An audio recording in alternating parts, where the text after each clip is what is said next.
è di fatto il presidente di una società, Paolo, giusto? Che gestisce il patrimonio immobiliare della città di Venezia, quindi una società a partecipazione interamente pubblica. Voi capite la particolarità di una società di questo tipo, perché insomma Venezia, insomma già questo ci fa capire. Quindi Paolo ci racconterà un po', Presidente, ci racconterai un po' quella che è l'esperienza che voi state facendo con Insula e con il Comune di Venezia, la Regione, insomma quelli che sono gli attori del tuo territorio, sui temi che ovviamente riguardano la comunità energetica, riguardano in generale l'efficientamento energetico, immagino, dell'housing sociale, delle case di proprietà pubblica. Quindi a te, Paolo, il primo intervento, ecco, raccontaci un po' anche alla luce poi dell'esperienza che grazie al lavoro, all'incontro che abbiamo stimolato a Mestre, abbiamo iniziato anche un ragionamento su cui voi già eravate impegnati sul famoso, come si chiama? Sul famoso efficientamento energetico 110 e che però vi ha visto collaborare con CNP e con noi. L'applauso è per te ovviamente Paolo, anche su questo tema. Prego. Allora, grazie all'Avvocato Rinaldi per la presentazione, naturalmente al Presidente del Consiglio Nazionale dell'Ordine dei Periti Industriali, perché torno al 28 gennaio di quest'anno, quando ho partecipato in qualità appunto di Presidente di una società partecipata dal Comune di Venezia, che è la società sostanzialmente che gestisce il patrimonio immobiliare, che è un patrimonio molto consistente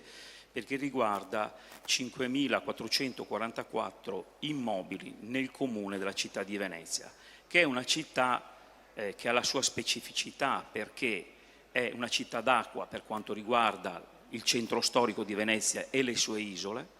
è una città di terra per quanto riguarda Mestre e la sua periferia, l'Interland, ed è una città industriale per quanto riguarda Marghera e ovviamente quella che è la residenza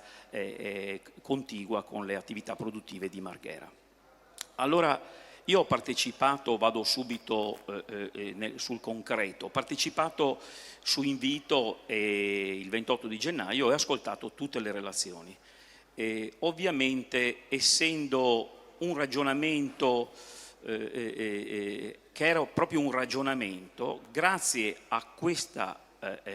attività di divulgazione, come Presidente, ascoltando le varie relazioni, tutte molto puntuali, in particolare come avvocato, Presidente, ho ascoltato perché ovviamente la prudenza amministrativa ci guida anche nel nostro mandato, la relazione del consigliere della Corte dei Conti Baldanza, perché è sicuramente materia nuova e complicata, e comunque all'uscita dell'incontro mi sono posto quindi delle domande che poi ho riportato in consiglio di amministrazione, ho i consiglieri anche che sono collegati, Riccardo Ventura e Anna Brondino, che non sono in presenza ma stanno seguendo il convegno, ed ho illustrato, portando le relazioni sostanzialmente che ho raccolto in quella iniziativa divulgativa, promossa appunto dal Consiglio Nazionale dei Periti Industriali, e ho rappresentato, diciamo, la possibilità di fare una sperimentazione, ma in una sperimentazione, capite bene, su una città che non è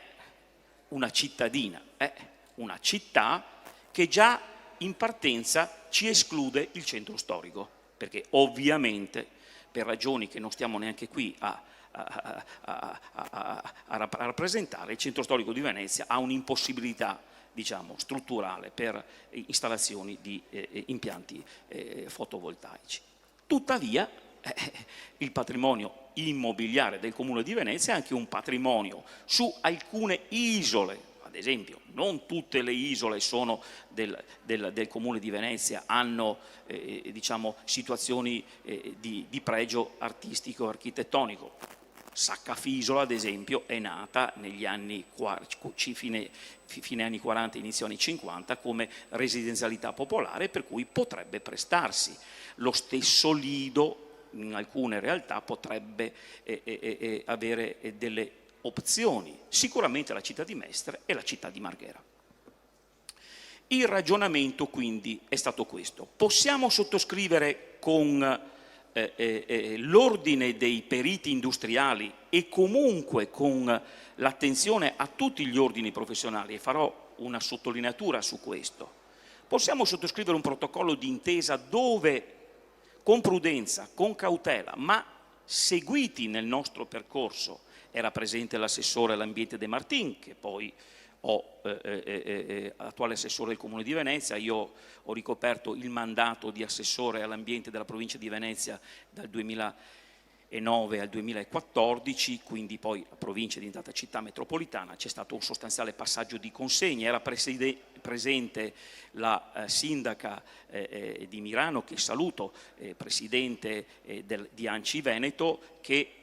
con cui avevamo collaborato come ANCI in quel quinquennio sulla promozione di piani per le energie sostenibili, di azione per le energie sostenibili, ottenendo, che non ci credeva nessuno, dalla Comunità Europea 50 milioni, costruendo proprio anche con gli ordini professionali, ottenendo 50 milioni di fondo di rotazione per la riqualificazione energetica degli edifici pubblici, quindi andiamo dietro 10 anni nel tempo per poter efficientarli, e quindi in qualche maniera eravamo già in ritardo, secondo il mio punto di vista, già nel 2010 per le emergenze che stiamo vivendo oggi, però ci fu una attenzione sul tema. Quindi mi sono posto questa domanda: possiamo tentare una sperimentazione che insieme questi soggetti possa, diciamo, prevedere un percorso virtuoso? Abbiamo approvato all'unanimità in Consiglio di amministrazione il protocollo d'intesa sottoscritto con il Presidente, e devo dire che con la direzione abbiamo individuato l'area su cui fare questa sperimentazione, e l'area è riferita alla municipalità di Marghera, dove stiamo portando avanti delle rigenerazioni urbane con la riqualificazione di edifici, di architettura, di residenzialità pubblica, di proprietà del Comune di Venezia, e individuando un numero di 6 condomini composti da 32 appartamenti, dove e devo sottolineare questo, dove dando le indicazioni tecniche, la parte tecnica dell'ordine dei periti industriali ci ha nel breve tempo, perché ci è stato consegnato 25 di maggio, quindi la riunione è stata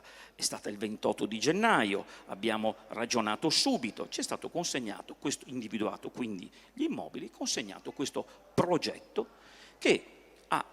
come si dice, una duplice finalità.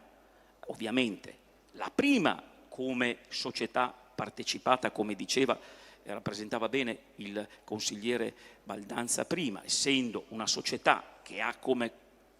oggetto principale, sociale, come core business, la residenzialità pubblica, una eventuale potenziale diminuzione della bolletta energetica per la fascia di utenza riferibile a questi immobili. Si può ragionare su questo? Io credo di sì. La seconda, e allora qui andiamo per i grandi slogan, Venezia, città sostenibile, ovviamente tutto il mondo la guarda, rappresenta sostanzialmente, rappresenta un esempio ma non perché l'abbiamo fatto noi in epoca moderna, perché c'è stata per fortuna tramandata dai nostri avi, città sostenibile, quindi con una anche diminuzione,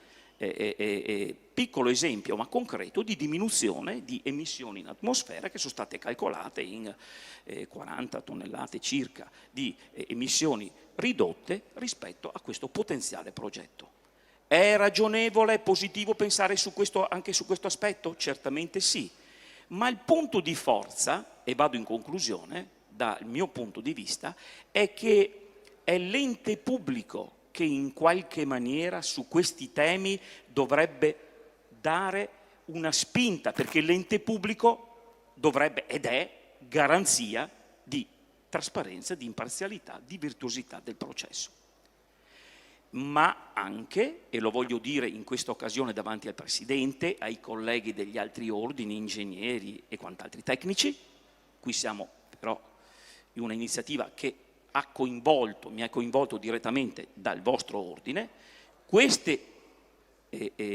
sperimentazioni e questo volano che è fondamentale per la nostra società non può essere portato avanti se non accompagnati dalla parte tecnica, perché l'amministratore locale spesso non è un tecnico. Io sono un giurista, posso comprendere meglio magari di un medico la relazione del consigliere della Corte dei Conti, perché un po' ci ho studiato, è la mia attività professionale, ma certamente non posso essere all'altezza come amministratore di ente locale per rappresentare al meglio al cittadino che fa domande puntuali le soluzioni che sono soluzioni tecniche e che devono essere accompagnate dai tecnici. Quindi la roadmap che è stata promossa dall'Ordine dei Periti Industriali, da ANCI Energia e Ambiente, attraverso queste iniziative che si ripropone oggi di dare concretezza successiva, è sicuramente una strada concreta, perché mette in piedi tutti gli attori, tranquillizza in qualche maniera, dà delle spiegazioni concrete a chi si avvicina per la prima volta a materie così complicate, tecniche così difficili, ed è, secondo me, la strada da perseguire. Grazie al Presidente Paolo Dalla Vecchia, che ci ha portato proprio un esempio concreto di quello che il Presidente Giovanni Esposito voleva fare quando abbiamo iniziato a ragionare di questo, cioè andare a mettere a terra qualcosa di concreto. Ora però, Presidente, c'è bisogno abbiamo il progetto,